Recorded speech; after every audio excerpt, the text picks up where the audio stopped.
Eternal King here, bringing you another gaming video today.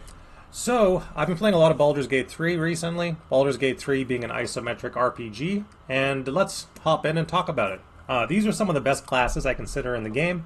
Just beat Tactician mode. I will do an Honor mode run and see if that changes any of my rankings, but so far so good. These are my current class rankings as I see them. Fighter, essentially having Action Surge by level 2 is one of the best abilities in the game. Anytime that you're able to essentially front load your damage into a fight encounter, that's very, very strong. So essentially being able to attack 4 to 6 times per round, 2 times per round in the early game is very, very strong in terms of fighter. And then obviously melee fighter, ranged fighter, that's all based on gear and stats. Arcane Archer, infusing your arrows with magic, because why not? That's apparently a fighter thing. Or Eldritch Knight, infusing your melee attacks with spells, because why not? That's apparently a fighter thing. So Arcane Archer, Eldritch Knight, Battle Master, all of this stuff is very, very good. Sorcerer can quicken spell casts. So Sorcerer is one of the few classes that can natively cast 2 spells per round, and it just gets to do that because it's Sorcerer. Then it also gets to improve the elemental damage of its choice. It gets to resist elements of its choice. It gets to increase the range of its spells. It gets to twin target things with spells. It gets to basically do better spell manipulation than any other class in the game. Its only penalty is it has a smaller spell library. Warlock gets to cast 6 lasers per round, making it S tier. It can also self-haste, and essentially scales very well with a lot of the gear that it has access to. But you'll be casting a lot of lasers, and those lasers will be critting, and then also throwing things off of buildings. Wizard, Bladesong Wizard is S tier. Essentially, dodge tanks, has 6 levels of spell casting, can move across the entire battlefield whenever it wants to, and also just happens to be one of the best melee classes in the game. So Wizard just gets to do that as Bladesong Wizard. And then obviously, if you want a pure caster with Wizard, you can do that pretty easily as well.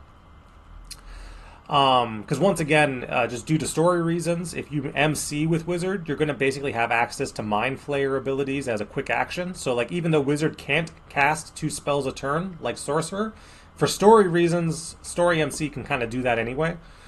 So like even if you main Wizard, it's still going to feel almost as powerful as Sorcerer just because of Mind Flayer abilities.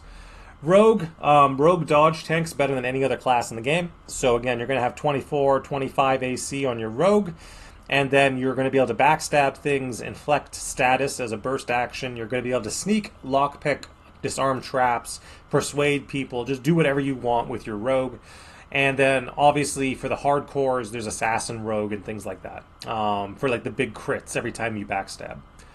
Barbarian, throwing barb or Giant's Barbarian is very, very strong. Pick your favorite +3 weapon and then toss it with your Barbarian. And then when things get too close to your Barbarian, you kick them off a building. Very, very easy class to play and very, very powerful. Monk, also dodge tanks like Rogue, but then also has access to potentially 3 levels of spells. It can, attack 4 times per round. It can sprint as a burst action. It can disengage as a burst action. It can block as a burst action. It can do whatever it wants. So Monk is very, very strong. Druid, again, I consider Druid quite strong. Any class that can have 20 in its preferred casting stat, but then also shapeshift into an animal form that has 20 strength, that's very, very good. So for the same reasons that I consider Warlock very strong, which is like it's a good caster and a good melee fighter, or Bladesong Wizard is strong because it's a good caster and a good melee fighter, Druid just does that in its kit. Talking about Ranger very specifically, Ranger, I think Strength Ranger is top tier. It's very strong. Essentially, again, attacking 4 times per round and then bursting out a Hunter's Mark onto your preferred target. It's just very, very effective. Paladin, obviously Smite exists, so 40 HP lay on hands plus Smite equals big crit damage. Paladin is generally considered S tier, and if you want to consider Paladin S tier, I'm not going to say you're wrong. Like, the real rankings are probably closer to this, if I'm being honest. Cleric gets to heal 2 per round, and that's pretty good late game. Early game, you're going to basically be trying to turn your Cleric into a martial class, and that's going to feel a little bad. And then same thing with Bard. Like, you can basically try to make Bard as good as Rogue by putting in the effort, but then for the first little bit, it's going to feel a little bad. And that's pretty much it. Again, these are my very clear rankings in terms of classes in Baldur's Gate. Very straight.